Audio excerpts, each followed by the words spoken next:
So in the second part of this series, I'm going to show you how I finished up the sofa table. The rough dimensions of this were 84 inches long by 34 inches tall by 10 inches wide. The bulk of this video is going to show you how I cut all of the aprons and the tenons on those. So I made a test cut with my haunch on there. And the problem with these legs is because the taper goes from the feet all the way to the top, all of these tenons are going to have to be cut at an angle, and the angle is extremely slight. It's just about 1 degree. If you don't change the cutting tools for that, you will have a gap.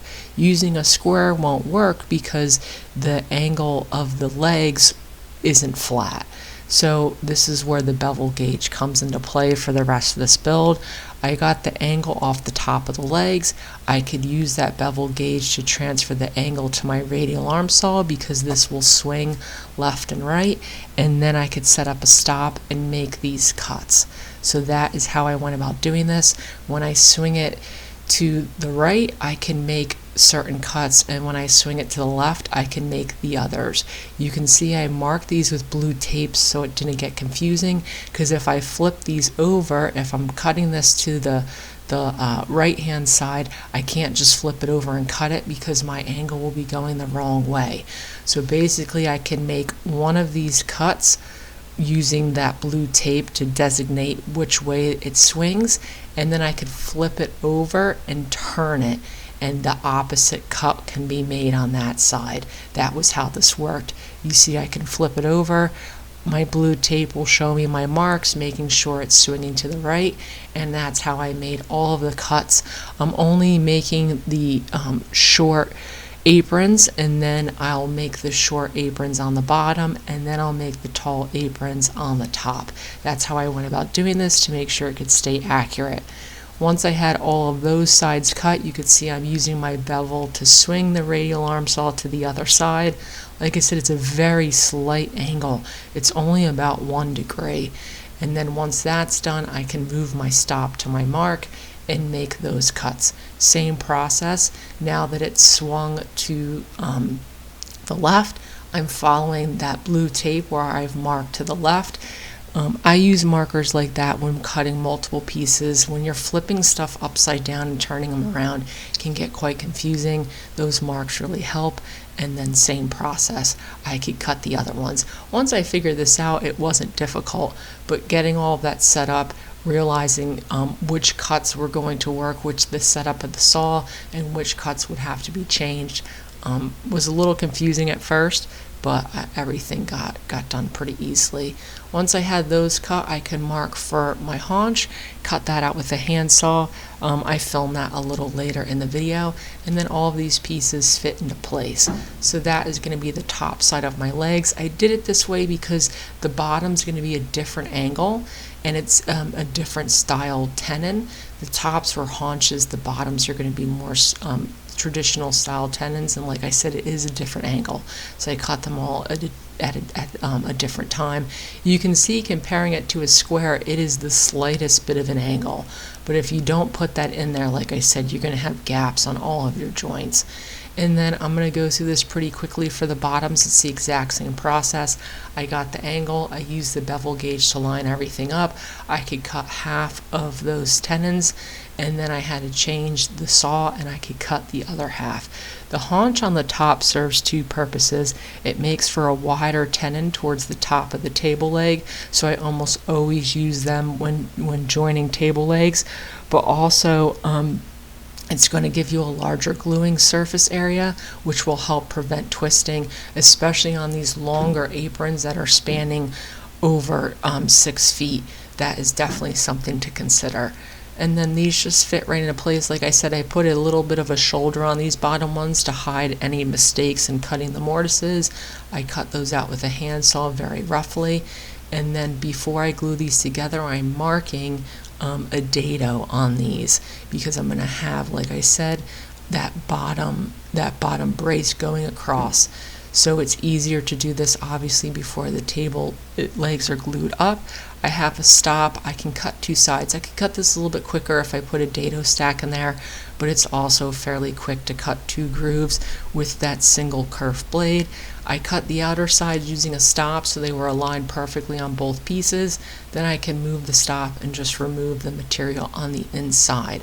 Whenever I'm building larger pieces of furniture like this, I find it is more accurate to glue this up in chunks. So that's why I decided to make the legs, glue them up, get everything square and perfect, and then join the aprons. If I try to glue all this up at once, the open time of Titebond 3, which I usually use, is about 20 to 25 minutes. So technically there is enough time, but it just takes a lot of stress off of the glue up to do it in sections. I also find it's a little more accurate now that all this is squared and glued and not moving around on me to then go and cut the rest of my parts. So that's what everything looked like. I let that set up overnight. I usually do that in general, but especially now that it's colder out, the glue is just going to take longer to set up. You could come in the next morning, take all of my clamps off. I cleaned up the glue on that pretty well, but I usually lightly sand these before continuing. But like I said, I cleaned up the glue on these pretty well. This was nice lumber. It was already pretty clean. And then I could come in and cut those top side aprons. This table is not a utilitarian work surface like a kitchen table. It's just going to be behind a couch holding some wooden artifacts is basically what it's going to be used for. So I sized all of my pieces that way. I didn't want super large aprons, like 4-inch aprons you sometimes see on a kitchen table. So I kept them fairly skinny and fairly thick. They'll be able to withhold racking forces, but obviously, like I said, this is not going to get everyday use. It's basically a display piece. So that is how I gauge the size of everything. So these are about 2 inches wide, and I kept them at the thickness of the lumber, which is almost 1 inch. This stuff was already surfaced on both sides. There was a couple rough spots which I was able to sand out and hide. So I didn't send any of this through the planer, which is kind of the plus side, like I said in the first video, to buying lumber that's already dimensioned on certain surfaces. And then I'm not going to go through the whole process. I went through very quickly. It's the same thing. The only thing I'm showing different in this one is I'm cutting the haunch on the top. You can see these tenons on the top are very shallow because the legs taper so much. So that was basically, this is the deciding force there. At the top here I'm working with, I think, about 1.5 inches by 1.5 inches square. And then that's how everything fits into place. So I had those two aprons on the top. Like I said, they were cut exactly like the bottoms. You saw, I zoomed in on the radial arm saw, a very slight angle. So then I dry fit this together, and I was planning on doing this, but these long spans, they're going to kind of bow and torque no matter what you do. So before I glued this all together, I went through and cut some dado joints. You can see I started with my center, and then once I had the center, I could flip all of my pieces around with a stop so that they're all oriented in the same way, and when I go to cut my dados, everything will fit. Just using that, moving that metal stop, and then I could cut all of my sides and then cut these receivings. I'm going to put a little tenon on these just to get some more gluing surface. On stuff like kitchen tables, a lot of times for these joints, I actually choose to cut these as dovetails so they really pull the table together. But like I said, on stuff that's not going to get a lot of wear and tear, those dovetails take longer to do. So I just decided to do little tenons on these, and that should be more than enough. And that will pull all those pieces together. So this was just leftover stock. It's just, you can see it's the same thickness, same width, and that is that dry fit together. So I have a piece of plywood on my tabletop to kind of orient this so I could glue it together flat, and then I just use this strap clamp on top to kind of pull everything together. If you don't have longer clamps, especially if you're gluing together 4 square sides, these strap clamps are really invaluable. Can make sure that the legs are sitting flat on that plywood, because these legs, since they're tapered, it's really hard to put a square against them to decide if they're going to be square. So I kind of use that that marker on the plywood to figure out if they were square. And then I test cut a piece for this dado on the bottom, which will hold that bottom stretcher. It's just going to be a single stretcher across the bottom. And then same process, it's the same joint. I could just cut the ends of those using a stop on the radial arm saw. At this point I had a dado stack in there, so it went very quickly, and then I could glue this all together. So like I said, I'm gluing this upside down at first because I'm using that plywood as a flat reference point. So once I had all that glued and strapped together, it wasn't going to move on me. And you could see I'm pulling these together with clamps as well on the top, because that's how much that wood is bowing, and now everything is square. Once I had all of this glued together, I could flip it upside down and then add that central stretcher piece. So like I said, it's all glued together. I could flip it upside down, make sure everything's square on that plywood base, and then glue in that stretcher piece. And then this is for the dimensions of this. Like I said, tall and skinny is always tough. When you don't have a wide base, things tend to want to teeter-totter. But because this will have some weight on the bottom with the shelf, because of all this extra joinery, it was actually pretty sturdy. And like I said, it's going to live behind a couch anyways. So that's what that looks like. Now in the last video I showed you gluing up these top panels, so that I could start right now with cutting them. The bottom is going to be a little bit skinnier, so I had to rip that down to size. And this design actually fits in between the joints of the legs. I don't love this just because of seasonal movement, so you'll see how I kind of address that. But basically I marked center, and then I calculated the width to both of the legs, and then how far back they're going to go, and I could mark my notches. These were all slightly different, so I marked all of them separately, and then I could cut out that material.